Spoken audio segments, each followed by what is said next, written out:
সবাই গণতান্ত্রিক বাংলাদেশে বিশ্বাস করি।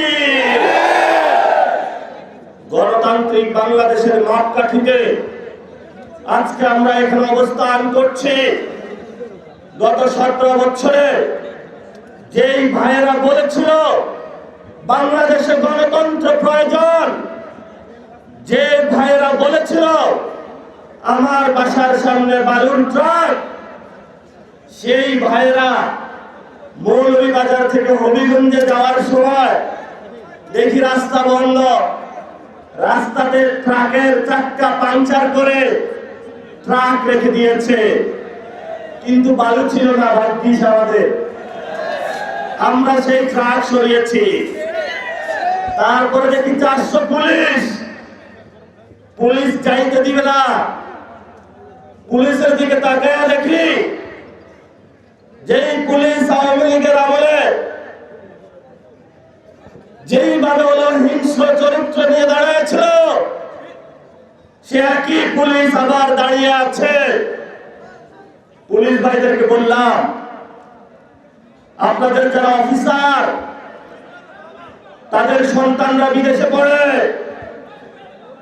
রাতের স্থানীয় যারা এমপি তাদের সাথে মাদকের ব্যবসা করে, সন্ত্রাস করে, দুর্নীতি করে, যারা পুলিশের সাধারণ সদস্য তাদের সাথে আমাদের কোনো প্রবলেম নাই।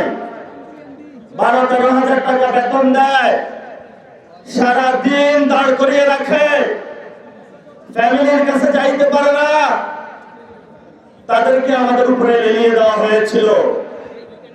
একটু পরে গিয়ে দেখি রাস্তার মধ্যে ট্রাকটা রেখে দিয়েছে, আমরা সেটাও অতিক্রম করলাম।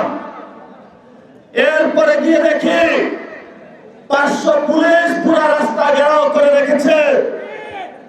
তারপরে বিপিএন, তারপরে বিজেপি, তারপরে ছাত্র দলের গুন্ডা সন্ত্রাসী, যাদের সবার হাতে অস্ত্র এবং দা কুড়াল ছিল।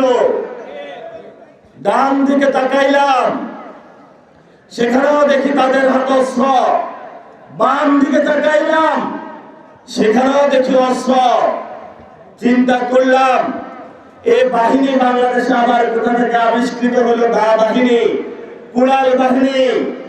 এক মুরব্বী জানাইলো এটা হলো তারেক রহমানের বাহিনী।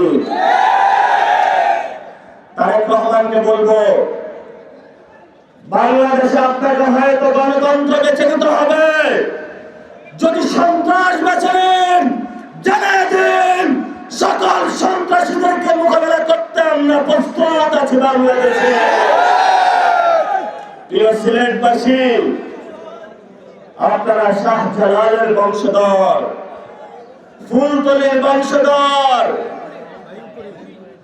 শাহ মাখদুমের বংশধর, বাংলাদেশের মানুষ খান জাহান আলীর বংশধর, শাহ পরানের বংশধর, কায়ুমপুরের বংশধর। আমরা ভয় পাই না কাউকে, আমরা শুধু একমাত্র এক আল্লাহ ছাড়া কাউকে ভয় পাই। ওরা আমাদেরকে ঈদ নিয়ে ভয় দেখায়, দা নিয়ে ভয় দেখায়।